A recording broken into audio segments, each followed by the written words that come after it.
Well, hello there, and welcome to the first edition of Botox. Bulldogs. And then like that stuff you inject into your lips? Make your lips all fat and puffy? Of course not, friend. No, no, not Botox. Botox. That's what I said. Bulldogs.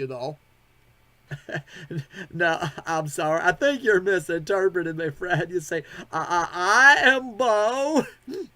And I'm talking. Botox, as in talk Bo. Tybo. That martial arts stuff? No, don't be silly. Anyways, listen, friend. The only thing we'll be injecting, I guarantee, is information up here. Particularly, more specifically, nutritional information. That's what I like to talk about. That's why we call it Botox. I don't get it. It sounds like you're just a wimp. Let's just move on. Today's lesson, friends, is about carbohydrates. Yeah, carbohydrates are one of those foods so many people are afraid of. And for all the wrong reasons. For example, one of the main reasons people fear carbohydrates. I'm not afraid of anything. Not even carbohydrates. I'm sure you're not afraid. But most people are afraid that carbohydrates may simply turn into fat. Well, I'm here to tell you, friend, that carbohydrates very rarely in humans ever convert to fat, even when consumed at excess. In fact, many overfeeding experiments have demonstrated that even when consumed, thousands of extra calories from carbohydrates, rarely does any of that consumption convert into stored body fat. The technical term for this is de novo lipogenesis. De novo what? De novo lipogenesis.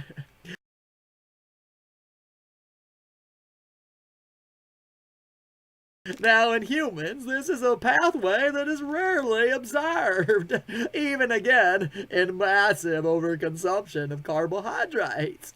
But researchers did notice that when people consumed excess carbohydrate, they did get fatter. Well, why? Yeah, tell me why. I'd like to know. I try to stay lean. Trying to stay buff. Okay, well, let me finish. And I'll explain. If you could just stop interrupting. Don't get all offended.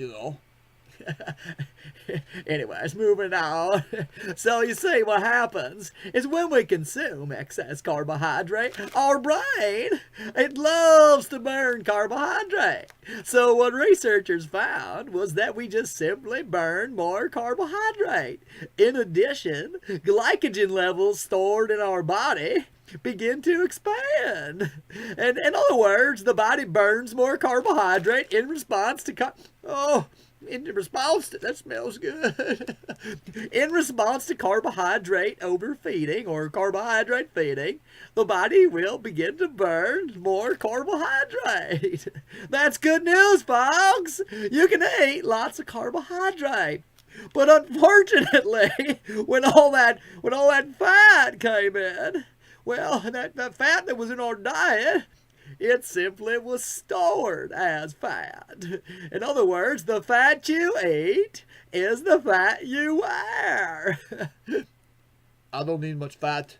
I eat lots of carbohydrates, trying to stay huge. I'm sure you do, friend. I'm sure you do. Anyways, the main point is, folks, is that you don't need to be afraid to eat carbohydrate. Eat good whole food sources of carbohydrates. Fruits and vegetables and some grains may be fine. Beans. These are all excellent weight loss and energy foods.